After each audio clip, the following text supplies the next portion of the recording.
जय गुरु. जय गुरु. जय गुरु. हा, आपलं हे झालं होता का? हा श्लोक पूर्ण झाला होता? हा पाठ पूर्ण झाला होता का आपला? शेवटचा राहिला होता सर. चालू होतं. हा, 12वा 12वा. कंचित कालम. कंचित कालं स धर्मात्मा सीतया लक्ष्मणेन च अन्वास्यमानो न्यवसत् स्वर्गलोके यथा मरः. तर न्यवसत ही विभक्ती म्हणजे क्रियापद आहे. हा, तर सहा सहा धर्मात्मा. हं, रामः. राम हा शब्द नाही आहे तसा, त्यामुळे कंसात. कंस. सहा धर्मात्मा सीतेया लक्ष्मणेन च, सह. सह पाहिजे. हा, हम्म. सीतया च लक्ष्मणेन सह, अनुवास्यमानः. हे सीता आणि सह नको इथं, अनुवास्यमान आहे ना. तर सीतया च लक्ष्मणेन अनुवास्यमानः म्हणजे सीता आणि लक्ष्मणेकडून सेवित असा. हम्म, यथा अमर अमरः स्वर्गलोके न्यवसत् तथा कंचित कालम न्यवसत् अत्र न्यवसत् असं. हं? किंवा सर असं केलं तर यथा अमरः स्वर्गलोके निवसत् तथा सहा धर्मात्मा सीतया लक्ष्मणेन च अन्वास्यमाना अत्र कंचित कालम न्यवसत्. बरोबर. न्यवसत फक्त रिपीट होतंय. नाही, ते आधी आपण कंसात घेतलं ना. हं? हं. ठीक आहे, बरोबर आहे. हम्म. ते शब्द काय फारसे काही नाहीच आहेत. हा, हम्म. ठीक आहे. मग पण सह कुठे टाकला? सहची गरजच तो नाही. धर्म. अनुवास्यमान हा जो शब्द आहे ना, हा हा हा म्हणजे हा. ओके. सीतया लक्ष्मणेन अन्वास्यमान. एकत्र राहत हा, असताना. एकत्र किंवा सहित, सह असताना असं. वास्यमान हा म्हणजे काय? वस धातू आहे ना, वसती वगैरे तसं. हम्म. अनु अनु अनु म्हणजे बरोबर, सोबत. आणि वास्यमान म्हणजे हम्म. राहत असताना असं. इथे ही जे अर्थ हम्म. दिलेला आहे ना, हा चुकलेला आहे तसा. सर्वड बाय हम्म. वास्यमान म्हणजे सर्वड बाय ना, हे थोडंसं चुकीचं आहे. हम्म, असं. तो धर्मात्मा राम सीता आणि लक्ष्मणाबरोबर एकत्र राहत असत. ठीक आहे. तर असंच सेवित एक. होऊन हा, सीता आणि लक्ष्मणाकडून सेवित होऊन ना तो धर्मात्मा श्रीराम काही काळपर्यंत नाही तेथे राहिला. नाही नाही, तेच तेच मी सांगतो. सेवित नका घेऊया आपण. हा, मग ते एकत्र राहत असताना असं. अन्वास्यमान म्हणजे एकत्र राहत असताना. सेवित नाही. म्हणजे मी पण त्या दिवशी थोडं चुकलो होतो. मी त्या इंग्लिश लिहिलं त्याच्याबरोबर याच्यात गेलो होतो. पण त्याचं ते चुकीचा आहे तो अर्थ. सेवित अर्थ पाहिजे एकत्र सोबत राहत असताना. सीता आणि लक्ष्मणासोबत राहत असताना असं.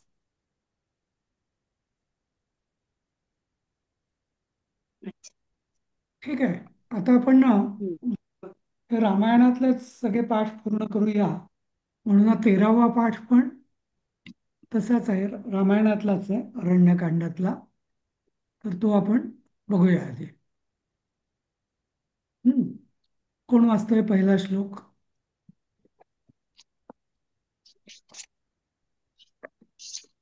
कितवा धडा आहे? 13वा. 13वा.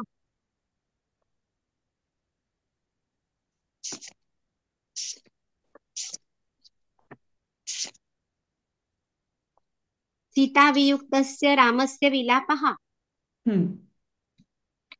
स लक्ष्मणं शोकवशाभिपन्नं शोके निमग्नौ विपुले तु रामः उवाच वाक्यं व्यसनानुरूप मुष्णं मुष्णं विनिश्वस्य रुदन् सशोकम्. म्हणजे हा. लक्ष्मणः सहा सहा लक्ष्मणं वशाभिपन्नम, म्हणजे शोकाने, म्हणजे शोकमग्न झालेला, परत शोके निमग्न म्हटलंय. विपुले तू रामः, म्हणजे उवाच वाक्यम व्यसनानुरूप, म्हणजे त्या ह्याच्यामध्ये तो इथे खाली लिहिले ते वाचू का? अं, नाही नाही, पण आधी खाली तर लिहिलंय ते बघा. पण इथं आधी हा. क्रियापद कुठलं आहे सांगा. सांगते हा. क्रियापद आणि कर्ता अं, हे दोन काढायचं आधी. हं. रामः हा करता, हम्म. उवाच हे क्रियापद. हा, म्हणजे सहा राम हा उवाच हे मुख्य वाक्य झालं. हं, हा, हं, हं, बरोबर. नंतर हं. कर्म. कर्म काय आहे? लक्ष्मणम. हा, लक्ष्मणाला म्हणाला म्हणजे सहा राम हा. हा लक्ष्मणम उवाच. हा. हं, आता हं, हं, आता बाकी सगळे हं. अं, विशेषण. बाकी सगळे विशेषण आहेत आता. हा. हम्म. हं, हं. आता हम्म. उष्णम विनिश्वस्य, म्हणजे उष्ण दीर्घ असे श्वास घेऊन. रुदनम, रुदन सशोकम, म्हणजे शोकाने रडत. उवाच वाक्य व्यसनानुरूप, आता व्यसनानुरूपचा आता अर्थ काय? आता इन ग्रीप, आता दुःखामध्ये. हा, हं. आता एक लक्षात घ्या. शोकवशा हं. कुठलं विशेषण कशाचं आहे ते आपल्याला हो, ठरवायचं आहे. हा. आता हो. एकतर हं, लक्ष्मणम पण कर्म आहे, वाक्यम पण कर्म आहे, कारण दोन्ही द्वितीय आहे. हा, वाक्यम हं, उवाच. हा, हं, लक्ष्मणम वाक्यम हं, उवाच. आता हं, लक्ष्मणमचं विशेषण होईल शोकवशाभिपन्नम. हा, कारण ते हं. पण द्वितीयतच आहे. हम्म. हो. हा, त्यामुळे पण मग आता शोके निमग्नो विपुले. हा. हां. हा, हे सगळं हे रामाची विशेषण. ही रामाची विशेषण आहेत. हा. हं, हं.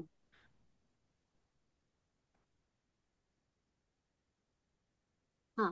आता मी खालचं वाचते सर. विपुले हम्म. शोके, म्हणजे अतिशय दुःखामध्ये. निमग्न हा, म्हणजे अगदी बुडून गेलेला तो राम. हम्म. हम्म. सशोक, म्हणजे अतिशय दुःखाने रडत. आणि शोकवशाभिपन्नम, म्हणजे हु वॉज कॉट इन सॉरव, म्हणजे परत दुःखामध्ये अतिशय दुःखी झालेला लक्ष्मणाला, अतिशय दुःखी झालेल्या लक्ष्मणाला गरम निश्वास, म्हणजे रडताना जसं आपल्या मुखातून श्वास, मोठे मोठे श्वास निश्वास येतात, तसं असे का? असे विनिश्वस्य म्हणता येईल. उसाचे व्यसनानुरूपम. काय काय, बोला बोला. उसाचे हा, म्हणता येईल उसासे का त्याला? टाकून, बरोबर. उसासे टाकून, हो. आणि त्याच्या दुःखामध्ये तो लक्ष्मणाला असे वाक्य म्हणाला, किंवा असे शब्द म्हणाला. हा. आता एक अन्वय कोणीतरी करा बघू. तुम्हीच करा म्हणजे चालेल. फायनल अन्वय. अन्वय कसं होईल? हम्म. हा. बघा हा, असं असंच घ्यावं लागेल. विपुले शोके निमग्नः सहा रामः सशोकम रुदनम. सशोकम इथं रुदन आहे, ते रुदनम नाहीये, रुदन. नाहीये. हा, बरोबर. हम्म. अं, सशोकम शोकवशाभिपन्नम रुदन, नाही, कसं म्हणायचं? रुदन कुठे घेताय, मला नाही कळते. हे आता तुम्ही म्हणालात ना, शोकवशाभिपन्नम हे लक्ष्मणाचं विशेषण आहे, म्हणून मग ते बघा, नाही, एक मिनिट एक मिनिट. शोकवशाभिपन्नम लक्ष्मणम. नाही. हा, नाही. नाही, पण आधी सहा राम विपुले शोके. हा, निमग्न सहा राम सशोकम रुदन म्हणजे दुःखाने रडत. हा, सशोकम रुदन म्हणजे दुःखाने रडत. हा, शोकवशाभिपन्नम लक्ष्मणम. हा, उष्णम विनिश्वस्य म्हणजे गरम श्वास, उष्ण श्वास सोडत. व्यसनानुरूपम वाक्यम उवाच असं. परत एकदा सांगा सर, नाही कळलं. विपुले विपुले शोके शोके निघ्ना. निमग्नः हा सः रामः हा सशोकमृदं हा. शोकवशाभिपन्नं लक्ष्मणं कॉमा उष्णं विनिश्वस्य कॉमा व्यसनानिरूपं कॉमं वाक्यं वाच असं. अच्छा. समजलं की नाही अजून? इथे मी लिहून दाखवतो, मग तुम्हाला कळेल. हा. हा, शोके निमग्न कुठे आलं पण त्याच्यात? हा. आहे ना ते काय, आहे विपुले हा. नाही का, शोके निमग्न आहे ना, असं काय हा, करते. हा, हा. बघा, विपुले शोके निमग्नः सः रामः सशोकं रुदन. हा. आता इथं हा इथं कॉमा येईल. सशोकं रुदम. हा. नंतर शोकवशाभिपन्नं लक्ष्मणं. हम्म. अं, हा. उष्णं उष्णं विनिश्वस्य.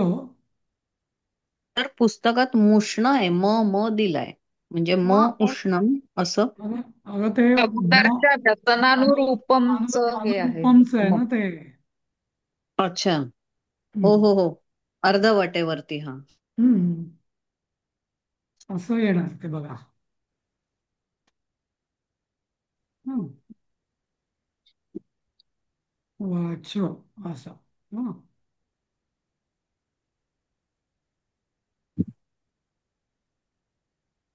असं त्याचं हे होणार. बरोबर.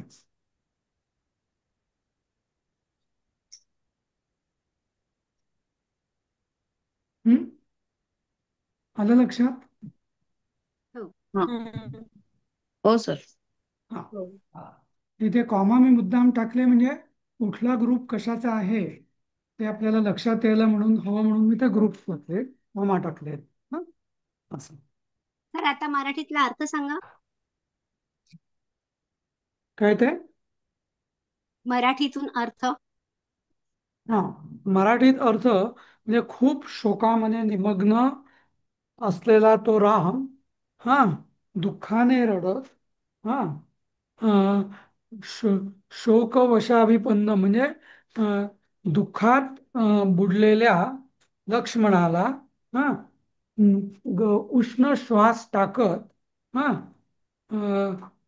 दुःखाने म्हणाला, दुःखाने वाक्य म्हणाला किंवा म्हणता झाला.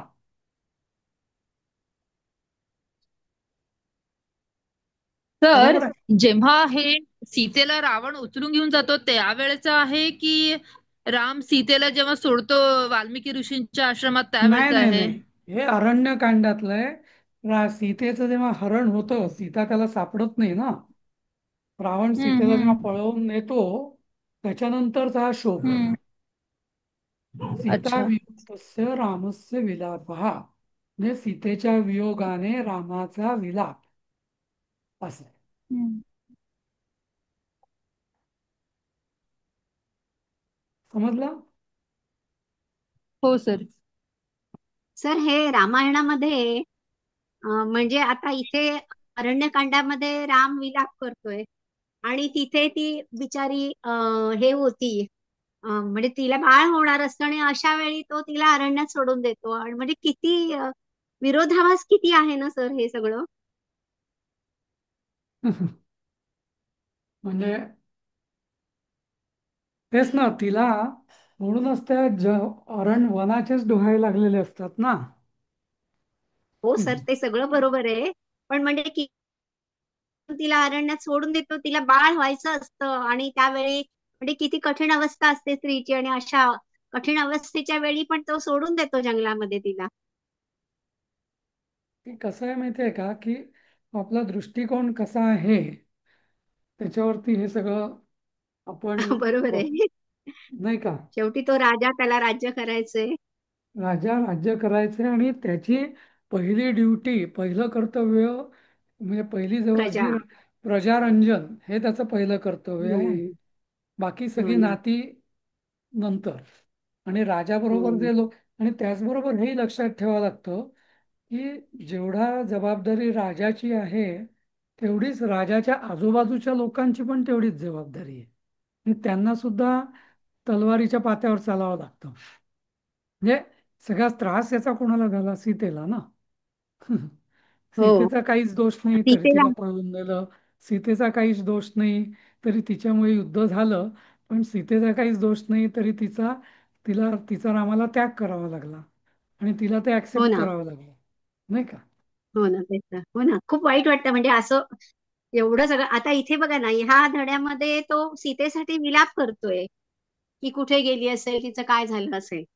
आणि आता आधी आपण शिकलेल्या धड्यामध्ये अगदी उलटी परिस्थिती, म्हणून म्हटलं की किती विरोधाभास आहे हा सगळा. तेच आहे ना. काय म्हणजे माहितीये देव आणि राजा होणं सोपं नसतं. रामायण हे ना, म्हणजे ते ॲप्रिशिएट करायला पण त्या काळातले संदर्भ समजून घेणं आवश्यक आहे. समजलं?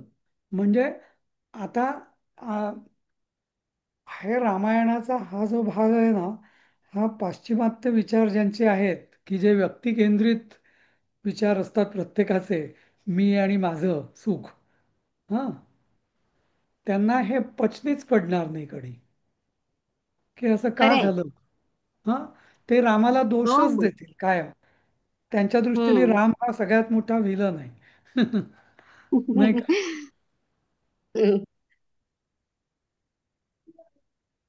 आणि पण तरी ती त्यांना सीता म्हणते बघा, जेव्हा तिला अरण्यात सोडतो तेव्हा, की मी सूर्याची तपश्चर्या करीन आणि त्याच्यामुळे मी म्हणजे तुझा आणि माझा याच्या पुढे कधीही वियोग होणार नाही.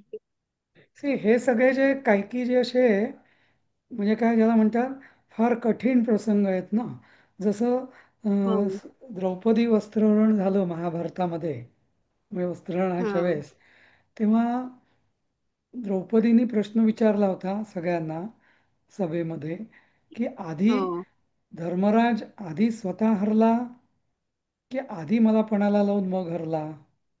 हम्म, हम्म. नाही का? हो. मग तिथं वस्त्रहरण नंतर झालं, सॉरी, त्याच्या आधी जेव्हा तो हे झालं म्हणजे तर म्हणजे आणि मग जर तो आधी हरला असेल तर तो मला पणाला कसा काय लावू शकतो? बरोबर. असं. हा, पण मग तेच हम्म. काय माहितीये का, आणि मग सगळ्या लोकांना अजूनही असं वाटतं की भीष्माचार्य द्रोणाचार्य हे किती हे किती म्हणजे काय, किती मोठी चूक केली त्यांनी. बरोबर. हम्म. हो. म्हणजे आजच्याही दृष्टीने भीष्माचार्य आणि द्रोणाचार्य हे खलनायक आहेत, नाही का? हो. आणि इवन अर्जुन भीम वगैरे हे वडील भावाच्या आज्ञेच्या म्हणजे वाट कशाला बघत बसले? सरळ त्यांच्यात एवढी शक्ती होती तर त्यांनी तिथल्या तिथे हाणामाऱ्या का नाही केल्या, नाही का? असं. आणि हा, रिव्होल्ट का हे नाही आजच्या केला? काळाला हा, आजच्या काळाला लागू होतच नाही हे काहीच. हा, पण तिथा जो तो म्हणजे तरी महाभारत हे द्वापार युगातलं आहे, रामायण हे त्रेतायुगातलं आहे. त्यामुळे जसं असं म्हटलं जाते की सत्ययुगात धर्माचे चारी पाय होते, त्रेतायुगामध्ये तीन पाय होते, म्हणून रावणासारखे दुष्ट झाले. द्वापार युगात धर्माचा अजून एक पाय गेला आणि कलियुगात आता चारही पाय गेलेले आहेत असं. हम्म. किंवा एकच पाय शिल्लक आहे, सॉरी, असं. हम्म. तर त्यामुळे आता म्हणजे आपल्या धर्माच्या संकल्पनाही बदलल्या आहेत, नाही का? हो सर. जसं हम्म कुठलं बघा ते एकच प्याला हे जे नाटक आहे ना, हम्म. आणि त्याच्यानंतर आ, ते एकच प्याला हे नाटक मला वाटतं राम गणेश गडकरींचं आहे. आणि हो. त्याच्यानंतर आचार्य अत्रेंनी कुठलं लिहिलं नाटक अशा त्याच विषयावरती, तर म्हणजे त्या एकच प्याल्यामध्ये जी सिंधू जी आहे ती अगदी असं खूप सहन करते. हा, त्याच्यावरती हम्म. म्हणजे स्त्रीनी असं वागायला नको, तिने हे करायला पाहिजे, काय, उठाव करायला पाहिजे, बंड करायला पाहिजे, किंवा असल्या दारुड्या नवऱ्यासोबत तिने राहायचंच कशाला असं, नाही का? हम्म. पण हम्म. तो हम्म. म्हणजे काय दोन संस्कृतींमधला संघर्ष आहे तो असं.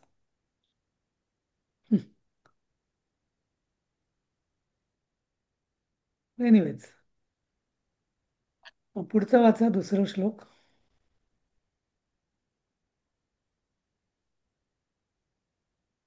वाचू का सर? हा वाचा.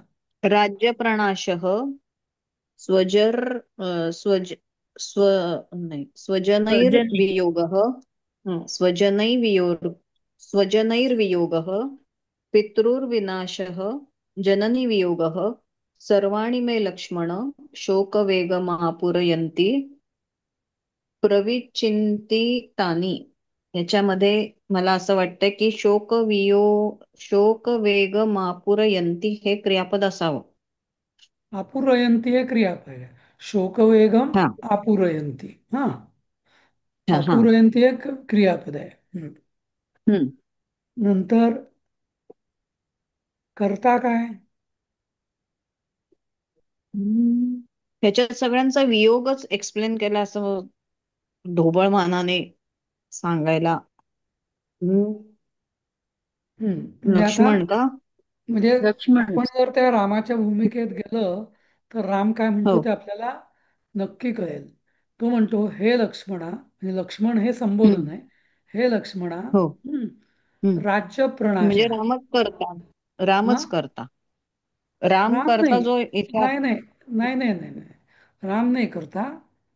करता हे हं. सगळे जे जे प्रसंग आहेत ना, हेच हम्म. हे करतायत त्याचे. हम्म. अच्छा. राज्य प्रणाशा म्हणजे राज्याचं हम्म. राज्य हरण. हो. स्वजनैर्वियोगा, हा, हो. म्हणजे त्याचे आई वडील हो. वगैरे त्यांचा वियोग. हो. पितुर्विनोशा, पितुर्विनोशा वेगळं आलेलं आहे. हम्म. पितुर्विनाशा हम्म. वडिलांचं वियोग. हम्म. हम्म. जननी वियोगा मातेचा वियोग. हम्म. नंतर सर्वाणी प्रविचिंतानी, विचिंतितानी, हम्म. हे सर्व हम्म. म्हणजे विचिंतितानी, विचिंतितमचं बहुवचन आहे हे. सगळं हम्म. चिंतन, या सगळ्यांचं चिंतन, हा, हम्म. हम्म. हम्म, मह्यम मे, म्हणजे माझं, हम्म. हा, हम्म. शोकवेगम, हा, हम्म. म्हणजे वाढवतोय, शोकाचा आवेग माझा वाढवतोय. म्हणजे काय काय माझ्यावर संकट आली आहेत. राज्य हम्म. गेलं, आपले लोक हो. गेले, माता गेली, हम्म. पिता गेली. हम्म. हो. हो. सगळं माता हे गेली असं का म्हटलं? मातेचा वियोग, जननी वियोग. हा. माता गेली म्हणजे वियोग. कौशल्याचं मातृसुख गेलं ना, त्याचं राम वनाला राम. आल्यामुळे. पित्याचा तर नाशच झाला असं. हो. हा, तर इथं हे सगळे जे प्रसंग आहेत हेच अपूरयंती, हे त्याचा हम्म. हम्म. शोकावेग पूर्ण करतात किंवा म्हणजे हम्म. फुल करतात असं या अर्थाने. हम्म. ओके. हो हो. हा,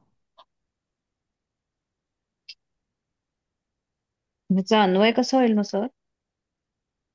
असंच की हे लक्ष्मण, हे लक्ष्मण, हम्म.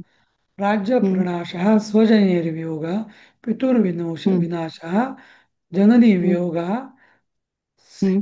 सर्वाणी, हा, हम्म. सर्वाणि प्रविचिंत प्रविचिंतनानि आणि मग सर्वाणी शोकवेग. प्रविचिंतितानि, हा, हम्म. मे शोकवेगम अपूरयंती. हो हो हो. मे ओके. म्हणजे आय नको इथं, मे म्हणजे मह्यम हम्म. पाहिजे इथं. माझा हम्म. शोकावेग, हा, पूर्ण करतोय. म्हणजे पूर्ण करतोय म्हणजे हे थोडं वेगळ्या अर्थाने, म्हणजे वाढवते. वाढवतोय असं. हे किती संकट माझ्यावर यावी ते का पाठोपाठ असं. हा, पुढचा वाचा. तिसरं कोण वाचेल? देवी वाचते. आपुरयंते म्हणजे वाढवतो. मग लक्ष्मणेदम शांतम शरीरे वनमेत्य शून्यम. अरे वर का जात आहे?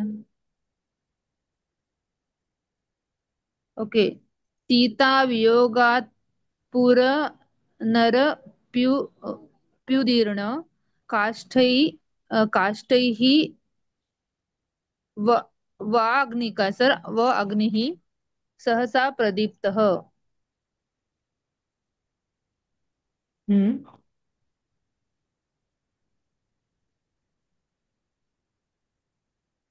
मग अर्थ नाही सांगता येणार सर मला.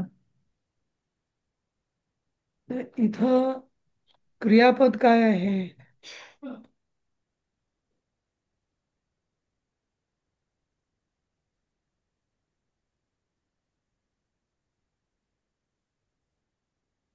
अग्नी प्रदीप्त का? प्रदीप्त अग्नी. हा प्रदीप्त अग्नी करता आहे का? नाही, प्रदीप्त अग्नी कसा असेल करता?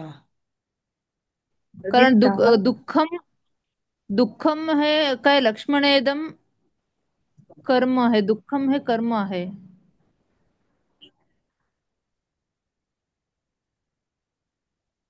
लक्ष्मणा, हा हे लक्ष्मणा हा संबोधन आहे. हा मग पुढं हम्म. इदम, हा इदम सर्वम दुःखम, हा अं, अं, शांतम म्हणजे हे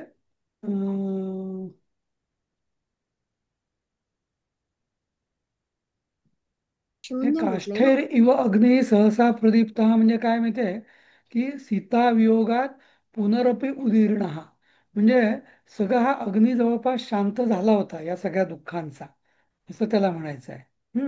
वनमेत्य म्हणजे वनात आल्यावर हा हा सगळा अग्नी शांत झाला होता.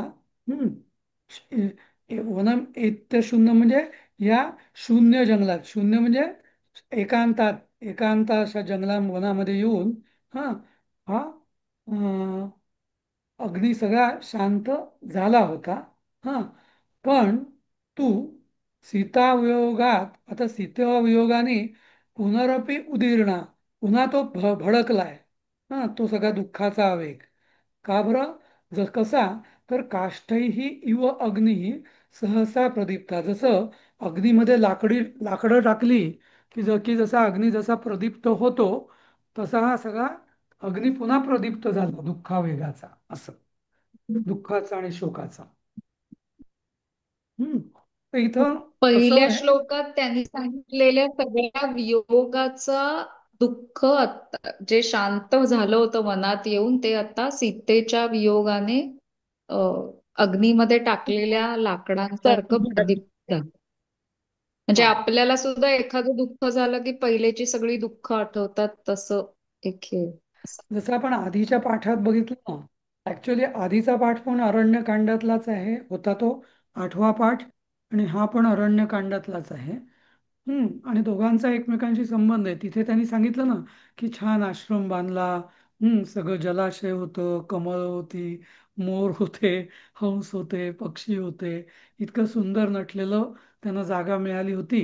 आणि मग तिथे त्या श्लोकात म्हटलेलं त्यांनी की कंचित काल म्हणजे काही काळ, थोडासा वेळ त्यांनी एकदम अत्यंत आनंदात घालवला त्यांनी.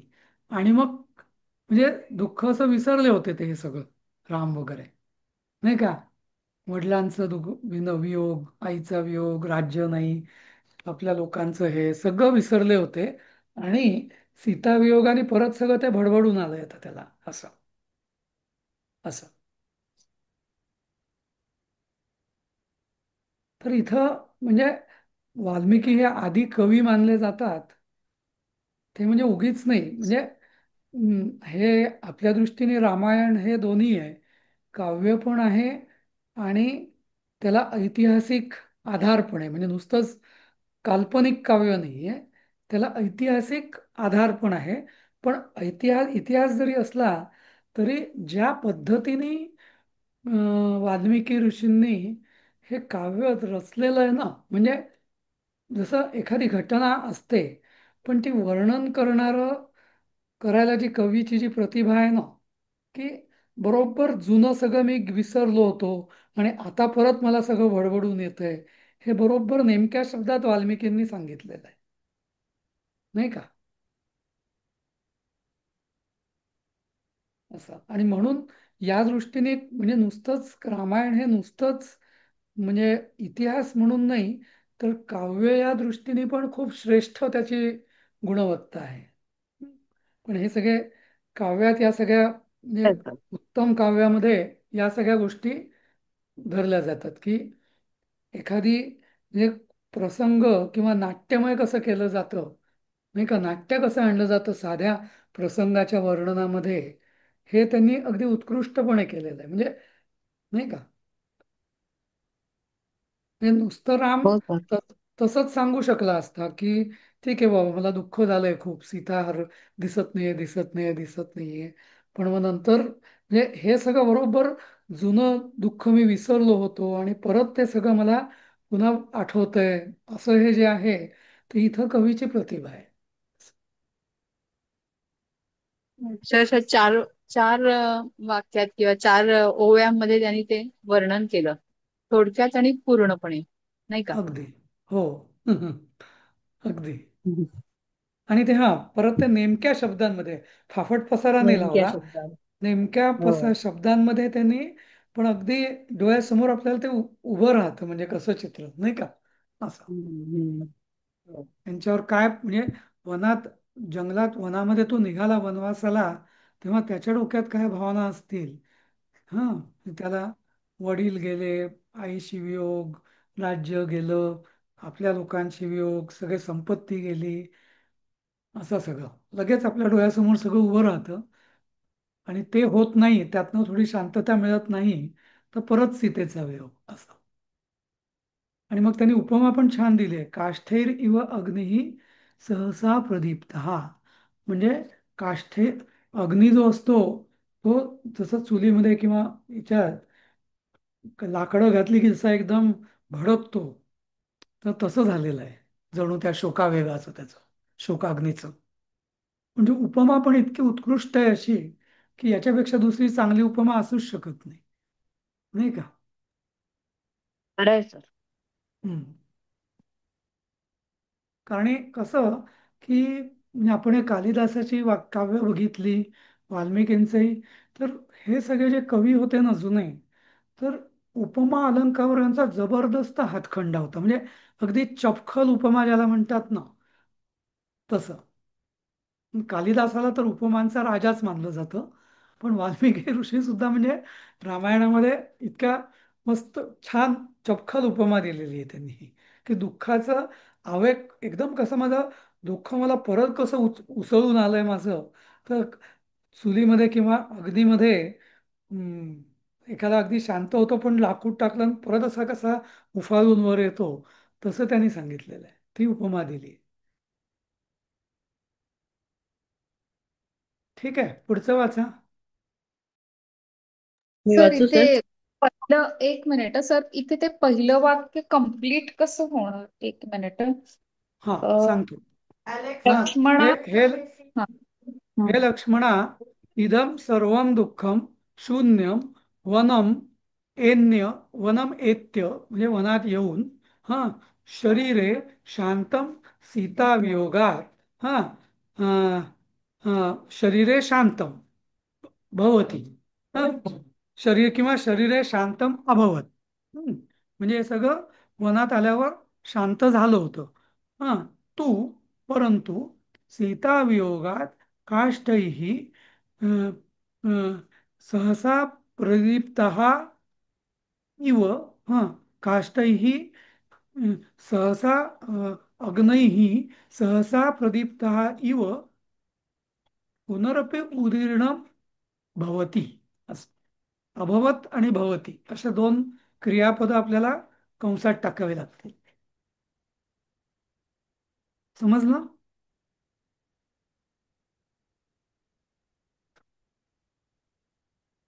सर एक अभवतचं नाही कळत. मिनिट.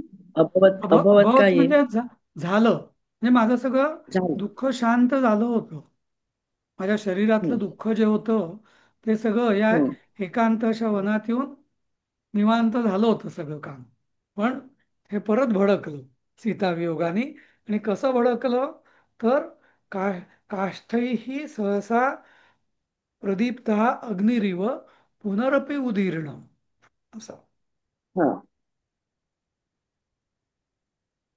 ठीक आहे, पुढचं वाचा, चौथा श्लोक. सर पुढचं मी त्या वाचते. आधीच्या श्लोकातला प्रविचिंतितानी म्हणजे त्याचा अर्थ नेमका काय होतोय?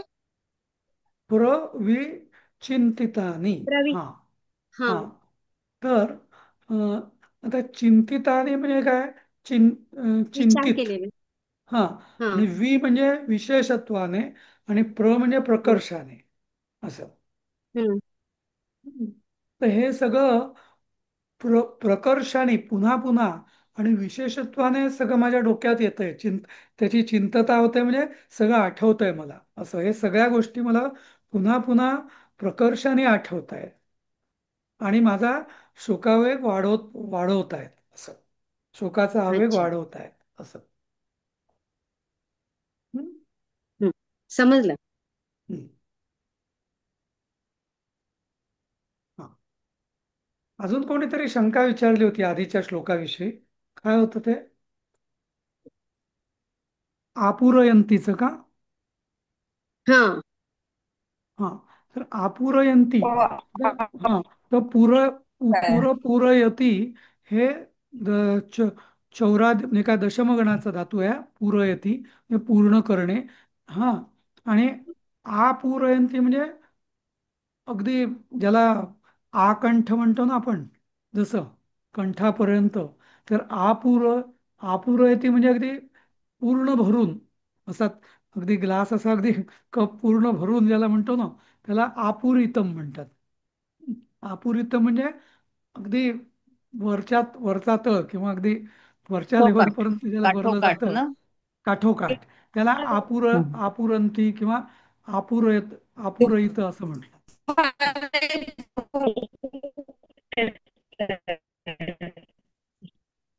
नाही देवी, तुझा सिग्नल बरोबर नाही, आवाज ऐकू नाही आला.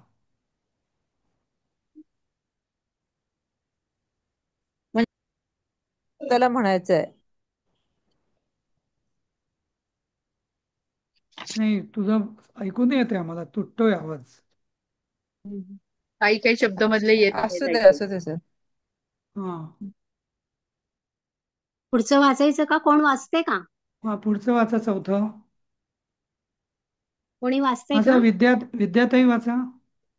हा वाचते.